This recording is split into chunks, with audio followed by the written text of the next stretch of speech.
Hi everyone. तो आज हम यहाँ पे कुछ मोस्ट इम्पॉर्टेंट क्वेश्चंस को डिस्कस करेंगे जो कि है capital expenditure and revenue expenditure से।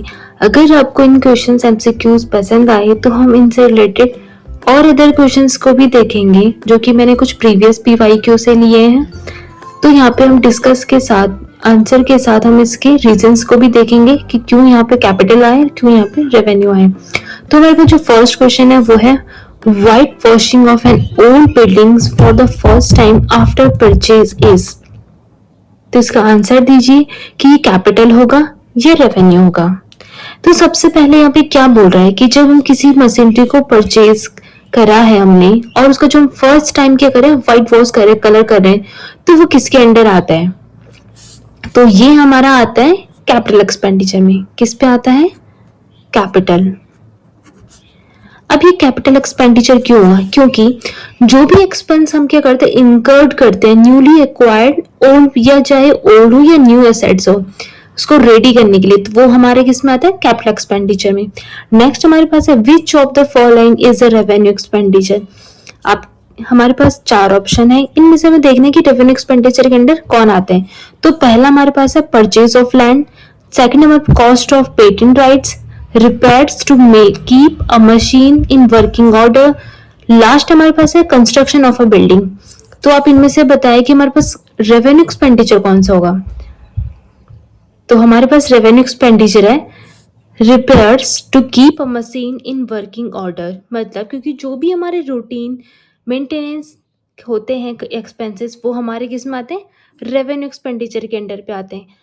नेक्स्ट थर्ड हमारे पास है money spent on the overhaul of a second hand engine to make it fit for use is. तो ये हमारा कैपिटल होगा, ये रेवेन्यू होगा। हमने पैसा खर्च करा, ठीक है, हमने पैसा खर्च करा ओवरऑल में सेकेंड हैंड इंजन के लिए, ठीक है, to make it fit for use, ठीक है। तो हम कोई भी, हम मैंने अभी बताया था, अगर हम सेकेंड हैंड भी चीज़ें करते हैं या ओल्ड हो, लेकिन ठीक है उसको हम यूज़ करें, पैसा खर्च कर रहे हैं उसको यूज़ के लिए, ठीक है, तो जो भी हमारा इंजन होगा वो भी हमारा एसेट्स है, और एसेट में जो भी हम पैसा खर्च करते हैं लॉन्ग टर्म के लिए, वो हमारा अंडर आता है कैपिटल के अंडर। वो किसके एक्सपेंडिचर के अंदर आता है? कैपिटल एक्सपेंडिचर के अंदर। थर्ड फोर्थ हमारे पास है wages paid for the of a new machine should be debited to. अब हमने वेजेस पेड करा है, क्यों, कब करा है? जब हमने कोई न्यू मशीनरी की अगर इंस्टॉल करी है तो उसको हम किस खर्चे में दिखाते हैं? पहला हमारे पास इंस्टॉलेशन अकाउंट पे, दूसरा प्रॉफिट एंड लॉस अकाउंट में, मशीनरी अकाउंट में, या वेजेस अकाउंट में। तो ये किस पे जाएगा? जब कभी भी हम न्यू एसेट को परचेज करते हैं, ठीक है, तो उसको हम हमेशा उस खर्चे को किसके अंडर दिखाते हैं? उसी मशीन के अंडर। जब भी वो न्यू परचेज होगी तो वो किसका खर्चा है? उसी मशीन। तो हम इसे किस में डेबिट करेंगे? मशीनरी अकाउंट में। फिफ्थ हम देखेंगे, फिफ्थ हमारे पास है the cost of air conditioning the manager's office is treated as. अब हमने क्या करा, जो कॉस्ट आई हमारी, हमने क्या करा, एयर कंडीशन लगाया मैनेजर्स के ऑफिस के रूम पे। तो ये क्या है हमारा, जो हमारा एयर कंडीशन है वो क्या है? फिक्स एसेट्स है। और इस फिक्स एसेट्स के बारे में हम जो भी इन्वेस्टमेंट करते हैं फिक्स एसेट्स में, वो हमारे किस में आता है? कैपिटल एक्सपेंडिचर में। तो ये हमारा किसका पार्ट है? कैपिटल एक्सपेंडिचर, ठीक है। सिक्स हमारे पास registration fees paid at the time of purchasing land is आ। अब हमने रजिस्ट्रेशन फीस दी है किस टाइम पे? जब हमने क्या करा, लैंड को परचेज करा है। तो ये हमारे किसके अंडर पे आएगा? तो ये हमारे किसके अंडर पे आएगा? सिक्स हमारे क्या, ये हमारा आएगा कैपिटल एक्सपेंडिचर में।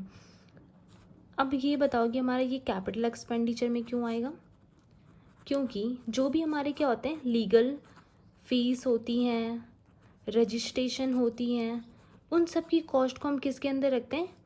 एक्वायर ओनर के अंदर। जो भी हमने चीज़ें एक्वायर करी हैं, जो भी हमने फिक्स एसेट्स को एक्वायर करा है, वो उसी में क्या हो जाती, ऐड हो जाती हैं, ये सारी लीगल फीस हो या रजिस्ट्रेशन फीस हो। सेवन्थ हमारे पास है annual maintenance charge for a computer system is a. अब हमने क्या एनुअल मेंटेनेंस चार्ज दिया है किस चीज़ के लिए? रेवेन्यू एक्सपेंडिचर के अंडर क्यों आएगा? ये हमारा रेवेन्यू एक्सपेंडिचर के अंडर क्यों आएगा? क्योंकि जब भी हम कोई रेगुलर मेंटेनेंस का खर्च, जब भी हम रेगुलर मेंटेनेंस का खर्चा करते हैं, हमने देखा था जो हमारा रेवेन्यू एक्सपेंडिचर होता है उसमें हम क्या करते हैं? मेंटेनेंस करते हैं, अपने फिक्स एसेट्स को क्या करते हैं? मेंटेनेंस करते हैं उस एक्सपेंडिचर में। तो इसलिए हमारा ये रेवेन्यू एक्सपेंडिचर होगा।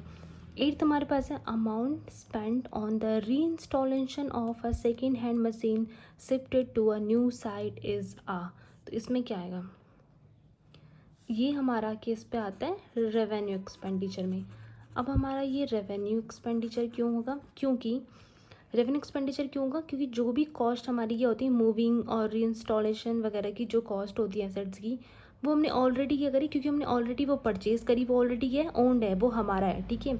अब हम उसको यूज़ करेंगे ट्रीट एज रेवेन्यू एक्सपेंडिचर, क्योंकि हम उसको हम क्या कर रहे हैं, उसको मूव कर रहे हैं, री इंस्टॉल कर रहे हैं, क्योंकि हमने पहले से इंस्टॉल करे। जो भी हमारे री इंस्टॉल पे आता है वो हमारे किसके अंदर आ जाते हैं, रेवेन्यू एक्सपेंडिचर के अंदर आ जाता है। नाइन्थ हमारे पास है import duty paid on raw material is आ। हमने इम्पोर्ट ड्यूटी पेड करी है टैक्स, कब, किस टाइम पे, रॉ मटेरियल को परचेज करते टाइम। तो हमने देखा था हमारे जितने भी रॉ मटेरियल हैं जो हम परचेज करते हैं वो हमारे किसके अंडर आते हैं, रेवेन्यू एक्सपेंडिचर के अंदर। जो हमारे बिजनेस को रन करने के लिए हेल्प करते हैं वो हमारे रेवेन्यू एक्सपेंडिचर होते हैं, ठीक है। क्योंकि वो मटेरियल हम क्यों लेते हैं, मटेरियल हम क्या करते हैं, फाइनल गुड में कन्वर्ट करने के लिए हम क्या करते हैं, रॉ मटेरियल का यूज़ करते हैं। इन लास्ट हमारे पास है tenth interest on capital is आ। तो ये हमारा इंटरेस्ट ऑन कैपिटल क्या होता है, तो ये हमारा होता है रेवेन्यू एक्सपेंडिचर। अब ये हमारा रेवेन्यू एक्सपेंडिचर क्यों होता है, क्योंकि जो भी इंटरेस्ट हम क्या करते हैं एक बार में ही नहीं करते। इंटरेस्ट क्या होता है, रिकरिंग कॉस्ट है। इंटरेस्ट क्या है, रिकरिंग कॉस्ट है। बिजनेस ऑपरेशन, ये कॉस्ट हमारी किस पे आती है, बिजनेस ऑपरेशंस में को चलाने के लिए। तो ये क्या होती हैं, हमारे रिकरिंग नेचर की होती है। और रिकरिंग नेचर हमारा क्या होता है, revenue expenditure. So I hope आपके लिए क्वेश्चंस हेल्पफुल रहे होंगे। अगर आप चाहते हैं कि मैं आपके लिए ऐसे ही और क्वेश्चंस बनाऊं तो प्लीज़ आप कमेंट करके बताना। And thank you for watching.